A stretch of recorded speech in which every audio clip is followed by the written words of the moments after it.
Bonjour, cette vidéo va vous présenter la bonne nouvelle de Jésus-Christ, ce qu'on appelle plus communément l'évangile de Jésus-Christ. Mais juste avant de commencer, il y a une chose que vous devez savoir et qui va peut-être vous surprendre, c'est que Jésus-Christ n'est pas venu instituer une religion. Il n'est pas venu fonder la religion chrétienne, le christianisme. Non, il est venu pour annoncer une bonne nouvelle. Nous allons voir brièvement ce qu'est cette bonne nouvelle afin de vous inviter à chercher à connaître Jésus-Christ personnellement. Cette vidéo n'a donc pas pour but de vous orienter vers une religion quelle qu'elle soit.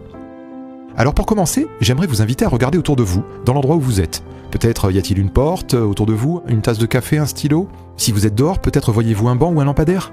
Tous ces objets ont une forme précise. Ils ont été conçus, designés par quelqu'un. Ils ont été faits pour jouer un rôle, une fonction dans leur environnement. En regardant l'un de ces objets, vous n'avez aucun doute sur le fait qu'il n'est pas le fruit du hasard. Prenez un téléphone portable. Il peut émettre des sons, capturer des images, mémoriser des tas d'informations, il sait même s'il est droit ou penché. Et si je vous disais, vois-tu ce téléphone ? Il est venu de lui-même, tout seul. Il est le résultat de millions d'années durant lesquelles du sable s'est transformé en verre, puis a formé l'écran, ensuite du cuivre s'est aggloméré en composants électroniques, puis d'autres éléments chimiques se sont assemblés et ont formé la batterie, puis l'optique photo, puis dans la mémoire des applications ont surgi pour faire fonctionner tout cela d'une manière optimale. Vous me répondriez que je dis n'importe quoi parce que vous savez bien que c'est impossible. Même si on mettait quelque part tout ce qui compose un téléphone, on pourrait revenir des millions d'années plus tard et cela ne serait pas devenu un téléphone pour autant. En regardant simplement un téléphone ou tout autre objet, vous savez qu'il y a un concepteur derrière lui. Et bien maintenant, prenez le temps de considérer la nature autour de vous. Regardez une fleur ou même une simple feuille d'arbre. Chaque feuille a une forme bien précise, elle n'est pas chaotique. Elle a été designée, conçue. Elle a une fonction, elle tient son rôle dans son environnement. Qu'en est-il de votre corps ? Chacun de ses membres, lui aussi, a son rôle, sa fonction. Votre corps peut faire beaucoup plus de choses qu'un téléphone, même le plus perfectionné. Votre corps peut voir, entendre, ressentir, mémoriser, se déplacer. Il peut même se réparer tout seul, jusqu'à un certain point, et cela sans même que vous ayez à lui dire. Maintenant, considérez l'immensité des arbres, des forêts, la multitude des insectes qui s'y trouvent, ceux qui sont sous la terre, dans le sol, dans les arbres. Regardez la multiplicité des espèces animales, les poissons, les mammifères, des plus petits aux plus grands, les milliers d'oiseaux qui volent chaque jour au-dessus de vous. Considérez toute l'eau qui coule des rivières, des fleuves qui remplissent les mers, les océans. Portez vos regards sur le ciel d'une nuit étoilée et admirez les milliards d'étoiles, de galaxies qui la composent. Comment toutes ces choses seraient-elles le fruit du hasard ? Comment auraient-elles pu surgir de rien ? Comment rien aurait-il pu donner tout cela ? Vous qui savez bien qu'un programme informatique ne surgit pas spontanément dans la mémoire d'un téléphone sans que quelqu'un l'ait programmé, vous semble-t-il si inconcevable que ça, qu'il y ait un concepteur derrière l'ADN humain ? Mais alors s'il y a un concepteur derrière la nature, derrière toutes ces choses qui nous entourent, comment le connaître ? Comment savoir qui il est ? Les hommes ont des milliers de religions, et tout ou presque prétendent que leur Dieu est le vrai. Comment savoir ? Comment être sûr ? C'est là que le message de l'Évangile vous déclare quelque chose d'important. Dieu vous invite à le rencontrer, à le connaître personnellement. Je pourrais dire à l'expérimenter. Dieu ne vous invite pas à croire aveuglement des dogmes, des doctrines. Il veut que vous ayez une relation personnelle avec lui. Et oui, vous pouvez rencontrer Dieu. Et nous allons voir comment dans un instant. En fait, beaucoup de gens ne croient pas en Dieu, simplement parce qu'ils ne le connaissent pas, ils ne l'ont pas rencontré. Personnellement, le jour où je l'ai rencontré, il n'était plus question pour moi de savoir si Dieu existait ou pas. Je venais de le rencontrer. Je l'avais expérimenté, c'était indéniable et c'était aussi merveilleux. Et cela n'a pas duré un bref instant, le temps d'une émotion. Non, cela a totalement changé ma vie. Et pas seulement ma vie, mais aussi celle de toute ma famille. Mais il y a beaucoup de gens religieux qui vont dans des bâtiments religieux, qui ont entendu parler de Dieu, qui savent même parfois beaucoup de choses sur lui, mais qui ne l'ont jamais réellement rencontré, qui ne le connaissent pas véritablement. Et pourtant, c'est ce que Dieu veut, une relation directe avec chacun de nous. Alors nous allons voir maintenant en quoi consiste l'Évangile, ce que vous devez faire pour rencontrer Dieu. Et vous allez voir que ce n'est pas difficile à comprendre, que c'est même très simple.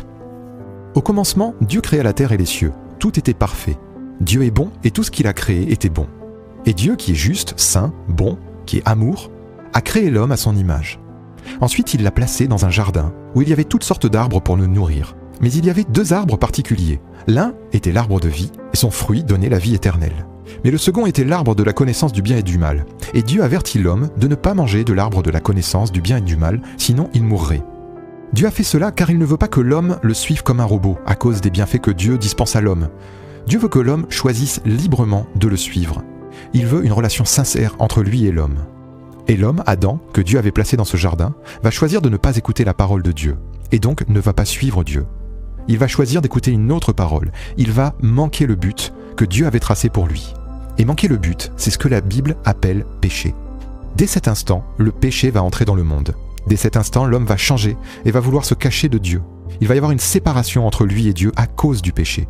Et pour ne pas que l'homme mange de l'arbre de vie et vive éternellement avec le problème du péché, Dieu va le chasser du jardin.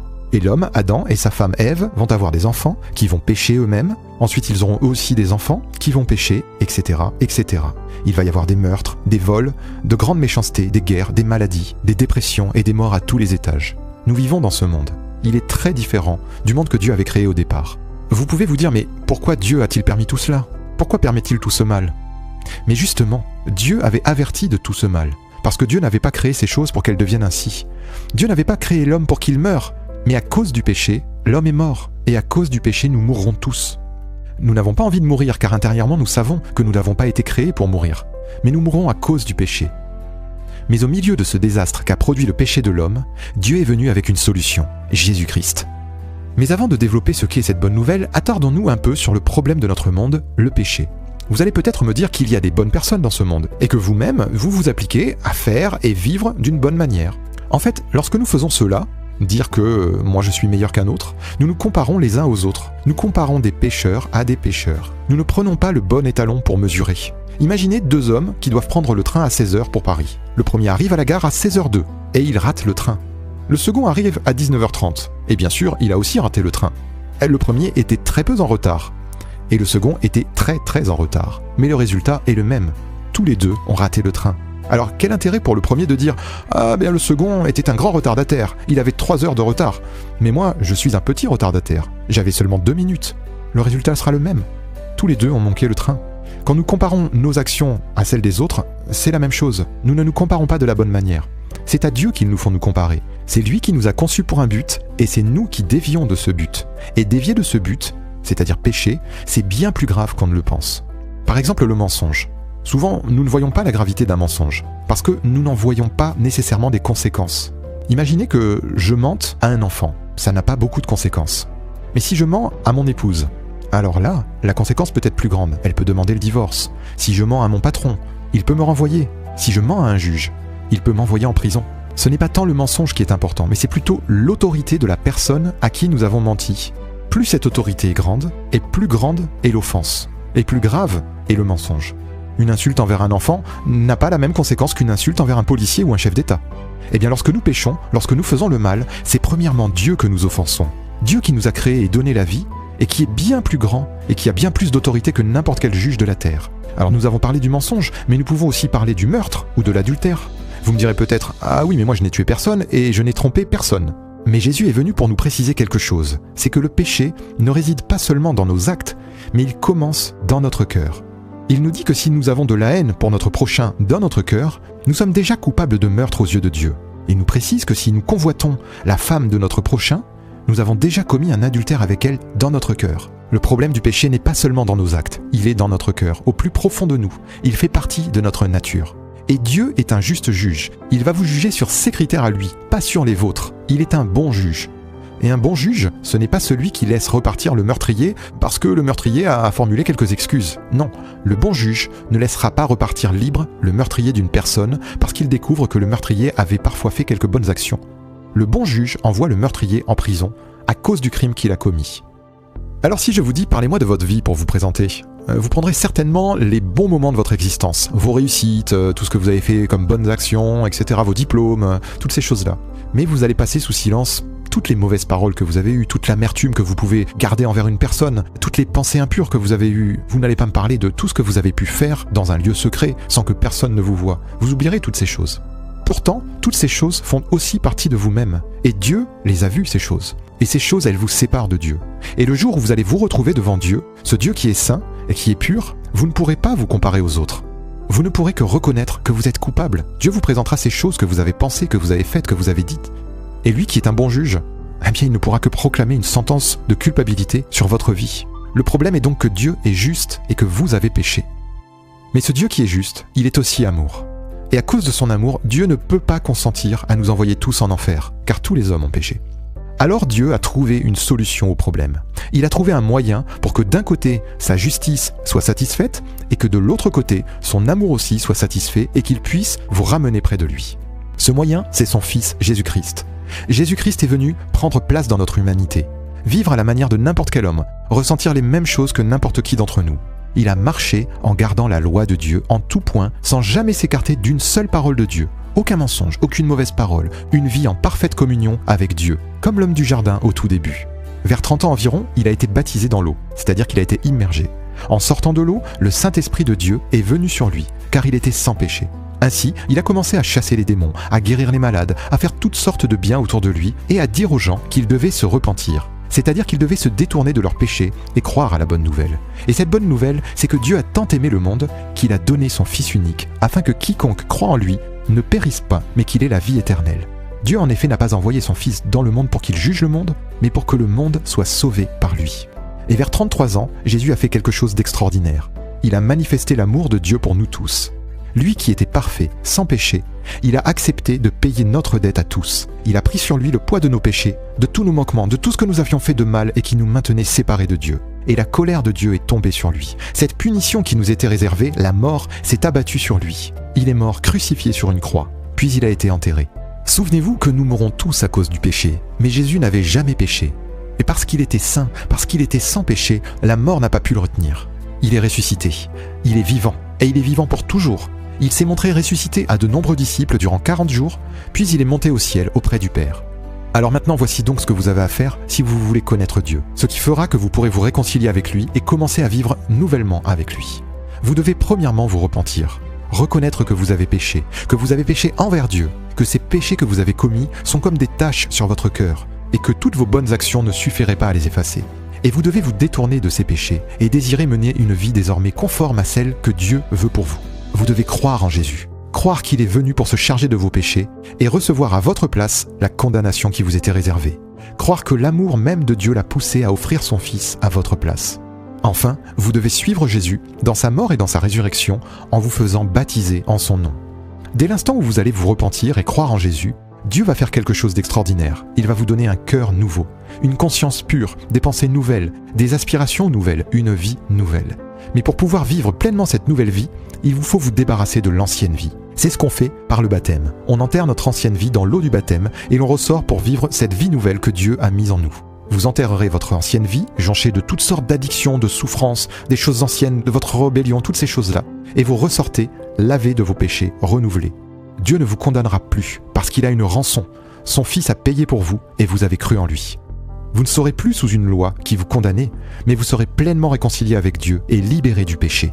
Enfin, lorsque vous aurez fait tout cela, Jésus ne vous laissera pas tout seul pour vivre cette nouvelle vie. Il vous enverra le Saint-Esprit, son Esprit, afin qu'il soit en vous.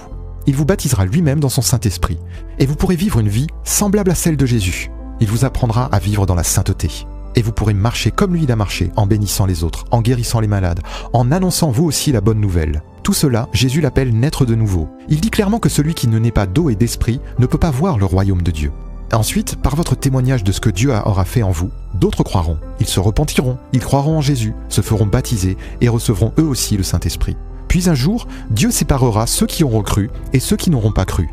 Et vous qui aurez persévéré avec Jésus, vous pourrez entrer en sa présence. Vous mangerez de l'arbre de vie. Jésus est cet arbre de vie, et vous vivrez auprès de Dieu une vie parfaite, comme celle du début, mais cette fois pour l'éternité.